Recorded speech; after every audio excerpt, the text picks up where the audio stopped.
Paano kung sabihin ko sa inyo na ang almusal na kinakain ninyo sa nakalipas na 20 taon na pinaniniwalaan ninyong malusog na panimula ng araw ay maaring siya pa palang dahilan ng pagkaubos ng inyong enerhiya at sigla? Nakakagulat na isipin, hindi po ba? Sa loob ng maraming dekada, sinabihan tayo na ang isang magaan at mabilis na almusal ang susi. Isang piraso ng tinapay, isang mangkok ng matamis na cereal, o marahil isang tasa lang ng kape para makapagsimula. Nakikita natin ito sa mga patalastas na naririnig natin mula sa ating mga kaibigan at tinanggap na natin ito bilang katotohanan. Ngunit bilang isang gynecologist na naglaan ng mahigit 30 taon sa kalusugan ng kababaihan na dalubhasa sa maayos na paglipat sa yugto ng menopause, at higit pa narito ako upang sabihin sa inyo na para sa mga kababaihang higit sa isingbo, ang karaniwang kaalamang ito ay hindi lamang luma. Ito ay nakakasama. Ang pangalan ko ay Dora Mila de la Paz, at nagkaroon ako ng pribilehiyong makausap ang libu-libong kababaihan sa aking klinika, mga babaeng tulad ninyo na lumalapit sa akin na pagod tuliro at bigo at nagtatanong kung saan na napunta ang masigla at malakas na babae na dati nilang kilala. Sinasabi nila sa akin, "Drapaz, ginagawa ko naman po ang lahat ng tama.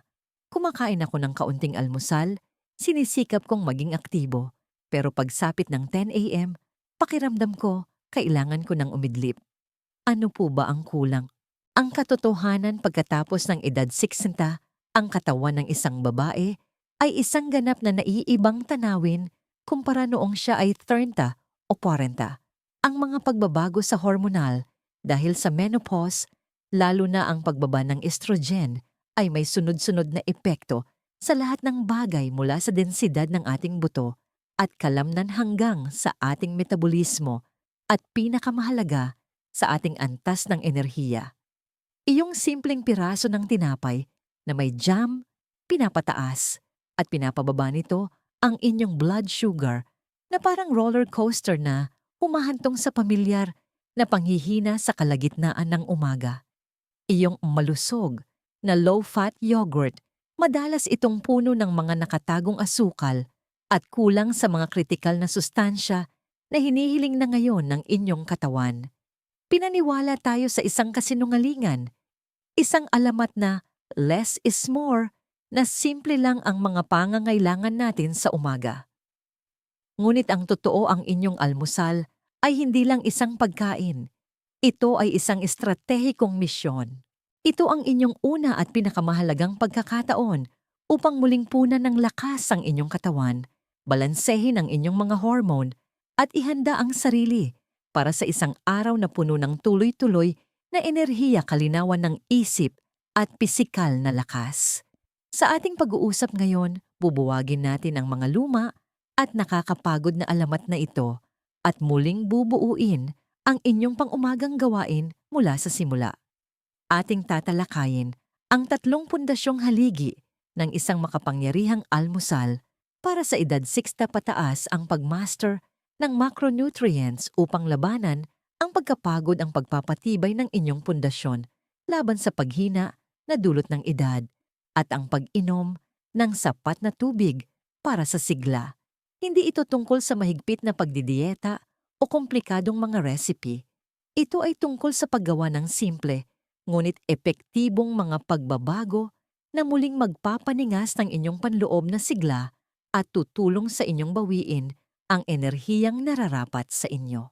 Ang una at pinakalaganap na isyu na nakikita ko sa pang-umagang gawain ng aking mga pasyente ay ang tinatawag kong pagpapabaya sa carbohydrates. Hindi ito tungkol sa pag-aalis ng carbohydrates. Mahalaga itong pinagkukunan ng enerhiya, kundi tungkol sa pagpili ng maling uri at maling pagpares nito. Para sa napakaraming kababaihan na higit sa 6 ang almusal ay isang pagkaing mayaman sa carbohydrates at kulang sa protina. Isipin ninyo isang bagel na may kaunting cream cheese, isang mangkok ng instant oatmeal, isang muffin na binili habang papaalis, o ang klasikong mangkok ng cornflakes. Bagamat ang mga pagkaing ito ay nagbibigay ng mabilis na enerhiya, ito ay panandalian at mapanlinlang na pag-akyat ng lakas. Ito ay dahil ang mga highly refined carbohydrates na inalisan ng fiber ay mabilis na natutunaw ng katawan na nagdudulot ng biglaang pagdami ng glucose sa dugo. Ang inyong pancreas ay nagtatrabaho ng husto naglalabas ng maraming insulin upang dalhin ang asukal na yon sa inyong mga selula. Ang resulta, isang mabilis na pagbaba ng blood sugar na nag-iiwan sa inyong pakiramdam na nanginginig. Iritable malabo ang isip at kabalintunaan, mas gutom pa kaysa dati. Ang masamang siklong ito ng pagtaas at pagbaba ng asukal ay nakakapagod para sa inyong sistema at isa sa mga pangunahing salarin sa likod ng patuloy at nakakainis na pagkapagod na inilalarawan ng napakarami sa aking mga pasyente. Hindi maaring maliitin ang kahalagahan ng pagbabago ng inyong pananaw mula sa isang pagsisimula ng araw na puno ng carbs patungo sa isang umaga na nakaangkla sa protina. Ang protina ang hindi gaanong napapansing bayani ng enerhiya para sa mga kababaihan sa ating pangkat ng edad. Hindi tulad ng carbohydrates, ang protina ay mas mabagal matunaw na nangangahulugang nagbibigay ito ng isang matatag at tuloy-tuloy na supply ng enerhiya na tumatagal ng ilang oras. Ito ay tulad ng pagpili ng isang malaking kahoy na mabagal masunog para sa inyong fireplace kaysa sa isang piraso ng tuyong dayami na mabilis mag-apoy at agad ding mawawala. Ang matatag na supply ng enerhiya na ito ay nagpapanatiling stable ng inyong blood sugar na pumipigil sa mga biglaang pagbagsak at sa kaakibat nitong pagkalito ng isip at paghahanap ng pagkain. Bukod pa rito, pagkatapos ng edad na 50, ang mga kababaihan ay nagsisimulang mawala ng muscle mass sa mas mabilis na antas, isang kondisyong kilala bilang sarcopenia. Ang pagkawala ng kalamnan na ito ay direktang dagok sa inyong metabolismo at pangkalahatang lakas na nagpaparamdam sa inyo na mas mahina at mas pagod.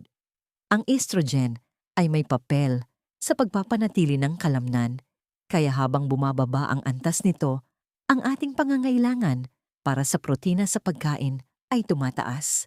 Ang pagbibigay prioridad sa protina sa almusal ay isang direkta at mabisang paraan upang labanan ang sarcopenia na tumutulong sa inyong mapanatili at kahit na muling buuin ang lean muscle mass. Ang isang mas malakas na katawan na may mas maraming kalamnan ay isang katawan na mas aktibo sa metabolismo na direktang nangangahulugan ng mas maraming enerhiya sa araw-araw. Kaya paano natin ito isasagawa? Ang solusyon ay napakasimple: iangkla ang bawat almusal sa isang malaking source ng dekalidad na protina. Pinapayuhan ko ang aking mga pasyente na maghangad ng hindi bababa sa 20 hanggang 30 gramo ng protina sa kanilang pang-umagang pagkain. Ito ay maaring mukhang marami, ngunit ito ay lubos na makakamit sa ilang madaling pagpapalit. Sa halip na simpleng bagel, isaalang-alang ang 2 scrambled na itlog na may isang dakot ng spinach at kalahating abokado sa gilid. Ang mga itlog ay isang gold standard para sa protina sa almusal na nagbibigay ng mga ice na gramo bawat itlog. Kung mahilig kayo sa oatmeal, gawin itong isang protein powerhouse mula sa pagiging isang carb bomb. Magluto ng kalahating tasa ng old-fashioned rolled oats, hindi ang instant at matamis na uri, at haluan ng isang scoop ng unflavored o vanilla collagen peptides o protein powder na maaaring magdagdag ng 20 gramo ng protina agad-agad. Lagyan ito ng isang kutsarang chia seeds, isa pang 3 gramo at ilang berries sa ibabaw. Isa pang magandang option ay isang Greek yogurt parfait. Ang isang serving ng plain full-fat na Greek yogurt ay maaaring maglaman ng hanggang 18 gramo ng protina. Patungan ito ng isang kapat na tasa ng high-protein, low-sugar na granola at isang budbod ng slivered almonds para sa dagdag na texture, malusog na taba at mas marami pang protina. Mayroon akong isang pasyente, isang kaibig-ibig na babae na nagngangalang Carmen mula sa labas ng Cebu City na reyna ng tinapay at tsaa. Palagi siyang pagod. Pinalitan namin ang kanyang 2 pirasong puting tinapay ng isang smoothie na gawa sa isang tasa ng unsweetened almond milk, isang scoop ng protein powder, isang kutsara ng almond butter, at isang dakot ng kale. Sa loob ng 2 linggo, tumawag siya sa aking opisina na nagsasabing, "Dromas, Paz, para po akong bagong tao. Natapos ko ang aking mga gawain sa umaga at nagkaroon pa ako ng lakas na maghardin ngayong hapon." Ganyan ang kapangyarihan ng isang almusal na nakaangkla sa protina. Bago tayo magpatuloy, nais kong kumustahin kayo. Kumusta ang inyong kasalukuyang almusal? Nagsisimula ba kayo ng araw na may pagkaing mayaman sa protina? O marahil ay nahuhulog kayo sa bitag ng carbohydrates na ating tinalakay? Maglaan ng sandali upang pagnilayan ang inyong pang-umagang gawain. Kung nakakatulong ang impormasyong ito at tumatatak sa inyo, mangyaring ipaalam sa akin sa pamamagitan ng pag-type ng sa mga komento sa ibaba. Kung hindi ito gaanong angkop o mayroon kayong mas maraming tanong, i-type ang 0. Ang inyong feedback ay napakahalaga at tumutulong sa akin na iakma ang aking payo upang mas mahusay na makapaglingkod sa inyo sa hinaharap. Ang ating ikalawang haligi sa muling pagbuo ng inyong enerhiya sa umaga ay ang pagpapatibay ng inyong pundasyon. Habang tayo ay tumatanda, ang ating mga katawan ay nahaharap sa isang tahimik na laban-laban sa unti-unting pagkaubos ng mahahalagang mineral at bitamina na mahalaga para sa ating istruktural na integridad at metabolic function. Ang 2 pinakamahalagang alalahanin para sa mga kababaihan na higit sa 60 ay ang densidad ng buto at ang pagsipsip ng mga pangunahing sustansya. Pagkatapos ng menopause, ang pagbaba ng estrogen ay nagpapabilis ng pagkawala ng buto na lubhang nagpapataas ng panganib ng osteoporosis at mga bali.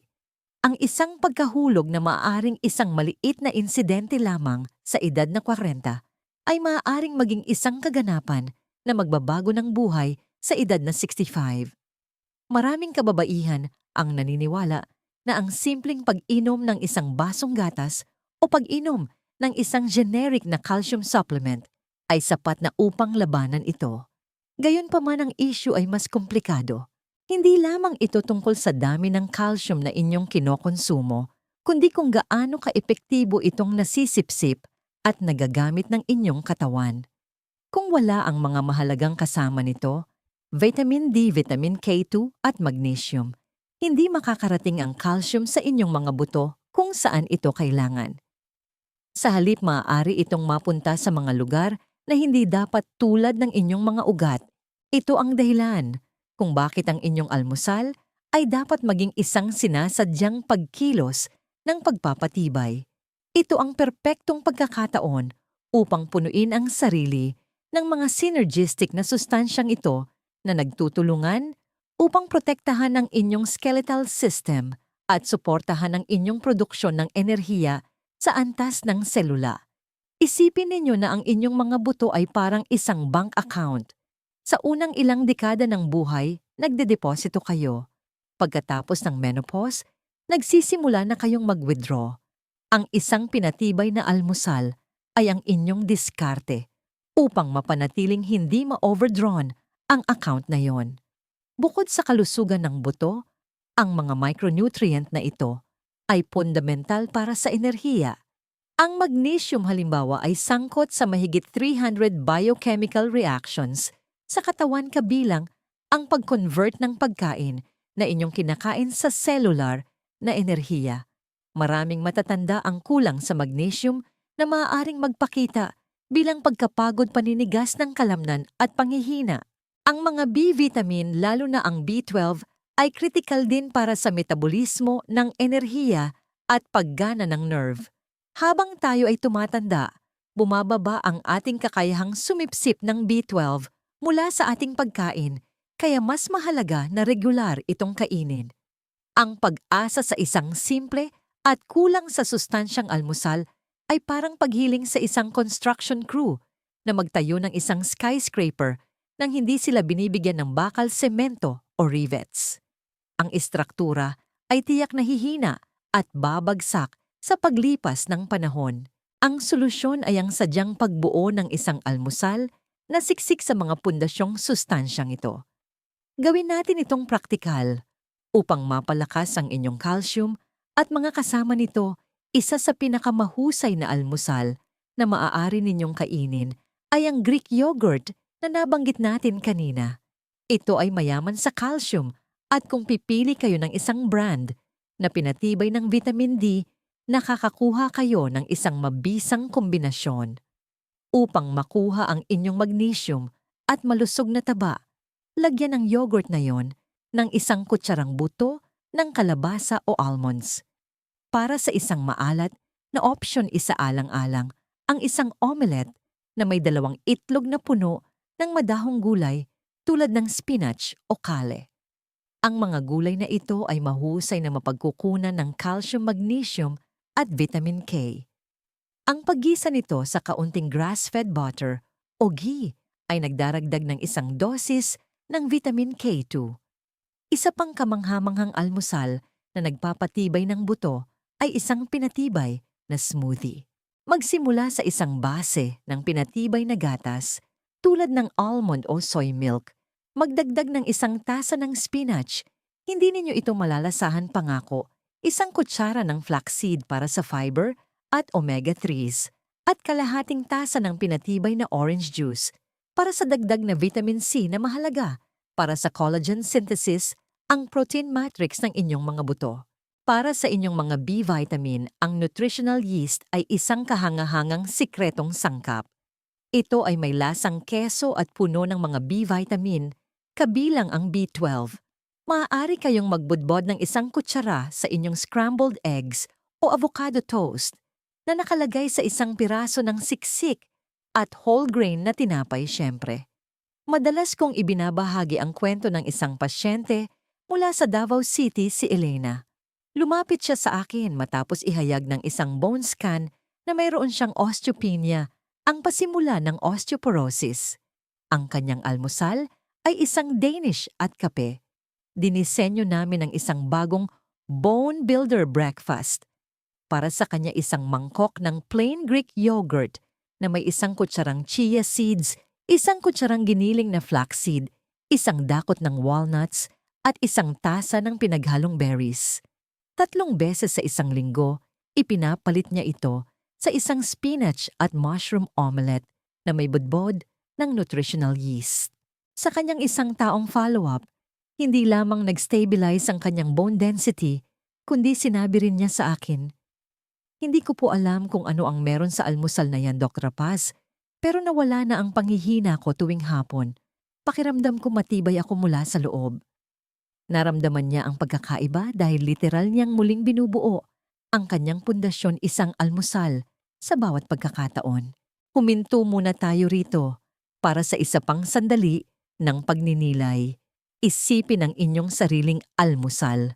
Sinasadya niyo bang isama ang mga pagkain na sumusuporta sa kalusugan ng inyong buto at nagbibigay ng mga critical na micronutrient tulad ng calcium, vitamin D, at magnesium, o ang inyong almusal ay mas tungkol sa kaginhawahan kaysa sa pagpapatibay? Ang inyong tapat na pagsusuri sa sarili ang unang hakbang tungo sa makapangyarihang pagbabago. Kung nakakatulong sa inyo ang mga praktikal na tip na ito para sa pagpapatibay ng inyong almusal, mangyaring i-type ang uwan sa mga komento. Kung nararamdaman ninyong nabibigatan kayo o hindi ito tila akma sa inyong pamumuhay, ipaalam sa akin sa pamamagitan ng isang 0. Ang inyong feedback ay mahalaga upang maunawaan ko kung ano ang pinakatumatatak sa inyo at kung anong mga hamon ang maaring kinakaharap ninyo. Ang ating ikatlo at huling haligi para sa pagpapanumbalik ng inyong enerhiya pagkatapos ng siksta ay isang bagay na napakapundamental na madalas itong ganap na napapabayaan, ang sadyang pag-inom ng tubig, proactive hydration. Kapag iniisip natin ang almusal, madalas tayong nakatuon sa mga solidong pagkain sa kung ano ang nasa ating plato. Isinasantabi natin ang ating inumin sa umaga bilang isang simpleng bagay na hindi pinag-iisipan. Isang tasa ng kape, isang baso ng juice, o marahil wala man lang hanggang sa huling bahagi ng araw. Ngunit para sa katawan na higit sa 6 na ito, ay isang napakalaking nasasayang na pagkakataon. Ang dehydration ay isa sa mga pinakakaraniwan, ngunit madaling itama na sanhi ng pagkapagod, pagkahilo at pagkalito ng isip sa mga matatanda. Habang tayo ay tumatanda, humihina ang ating pakiramdam ng pagkauhaw. Maaari tayong maging lubhang dehydrated nang hindi man lang nakakaramdam ng uhaw. Bukod pa riyan, ang paggana ng ating mga bato ay nagiging hindi na gaanong epesyente na nagpapahirap para sa ating katawan na mag-ipon ng tubig. Lumilikha ito ng isang perpektong unos kung saan mas marami tayong nawawalang tubig at hindi natin gaanong namamalayan ang ating pangangailangan na punan ito. Ang pagsisimula ng araw sa isang dehydrated na estado ay tulad ng pagsisimula ng isang mahabang biyahe na may isang kapat na tangke lamang ng gas. Hindi ka makakarating sa malayo bago ka magsimulang pumalya. Hindi maaring bigyang diin ng sapat ang kahalagahan ng pagsisimula ng inyong araw na may sadyang pag-inom ng tubig. Bawat selula sa inyong katawan ay nangangailangan ng tubig upang gumana ng mahusay. Ang tubig ay mahalaga para sa pagdadala ng sustansya, regulasyon ng temperatura, pagpapadulas ng kasukasuan at kritikal para sa produksyon ng enerhiya. Kahit na ang banayad na dehydration kasing liit ng 1-2% pagkawala ng timbang ng katawan sa tubig ay maaring makapinsala sa pagganap ng pag-iisip, makabawas ng konsentrasyon at magdulot ng malaking pagbaba ng pisikal na enerhiya. Iyong pakiramdam ng pagkaantok sa umaga o ang pagkalito ng isip sa kalagitnaan ng umaga na maaring iniuugnay ninyo sa isang hindi magandang tulog sa gabi ay maaring isang direktang sintomas ng dehydration. Ang caffeine sa inyong kape sa umaga ay maaring isang pansamantalang pampasigla, ngunit ito rin ay isang diuretic na nangangahulugang maaari itong maging sanhi ng pagkawala ninyo ng mas maraming likido. At ang baso ng orange juice, habang nagbibigay ng ilang bitamina, ay isa ring puro na mapagkukunan ng asukal na maaaring mag-ambag sa roller coaster ng blood sugar na tinalakay natin kanina. Wala sa mga karaniwang inumin sa almusal na ito ang tumutugon sa pangunahing issue. Ang inyong katawan ay gumigising mula sa 1 hanggang 8 oras na panahon ng pag-aayuno at kakulangan sa likido at desperadong nangangailangan ng puro at simpleng tubig. Ang solusyon ay ang baguhin ang inyong pananaw. Bago pa man ninyo isipin ang pagkain, bago pa man buksan ang coffee maker, ang inyong unang prioridad ay dapat ang hydration. Ang hakbang dito ay napakasimple ngunit napakabisa. Simulan ang inyong araw sa pag-inom ng 2 punong baso, katumbas ng 16 ounces ng tubig na nasa room temperature o maligamgam. Madalas kong inirerekomenda ang pagdaragdag ng 1 piga ng sariwang lemon. Ang lemon ay hindi lamang nagdaragdag ng nakakapreskong lasa, maaari rin itong makatulong na pasiglahin ang inyong digestive system at ihanda ito para sa darating na pagkain. Ang simpleng gawaing ito ay gumagawa ng ilang bagay ng sabay-sabay. Muli nitong pinupunan ng tubig ang inyong mga selula. Pagkatapos ng mahabang gabi, tumutulong itong alisin ang mga lason, pinasisimulan nito ang inyong metabolismo at maaari nitong lubos na mapabuti ang inyong pagiging alerto. Isipin ito bilang isang panloob na shower para sa inyong katawan. Kapag nakainom na kayo ng inyong tubig, maaari na kayong magpatuloy sa inyong masustansyang almusal. Sa buong almusal ninyo magpatuloy sa pag-inom ng tubig o lumipat sa isang hydrating herbal tea tulad ng peppermint o luya na maaari ring makatulong sa panunaw. Hayaan ninyong ibahagi ko ang isang maikling kwento tungkol sa isang pasyente na nagngangalang Margarita mula sa Quezon City.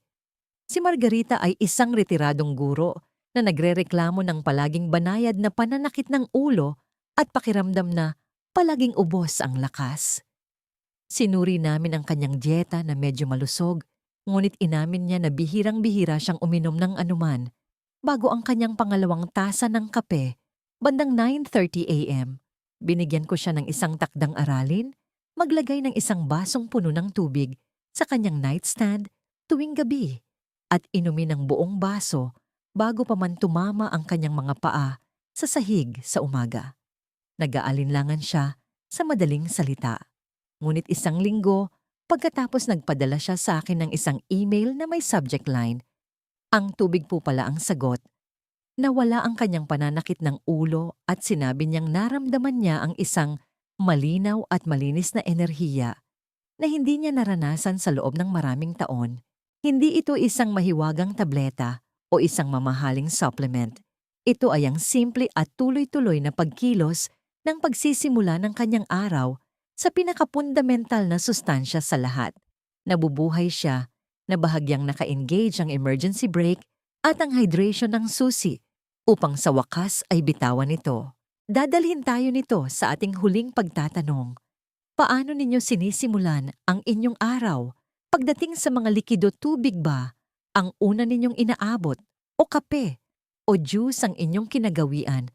Maging tapat sa inyong sarili tungkol sa inyong mga gawi sa pag-inom. Ito ba ay isang lugar kung saan maaari kayong gumawa ng isang simple ngunit makapangyarihang pagbabago? Kung ang talakayang ito tungkol sa hydration ay isang aha moment para sa inyo, mangyaring ipaalam sa akin sa pamamagitan ng pag-type ng bo sa mga komento. Kung sa tingin ninyo ay maayos na ang inyong hydration o kung ang payo na ito ay hindi tila angkop sa inyo, mangyaring i-type ang 0.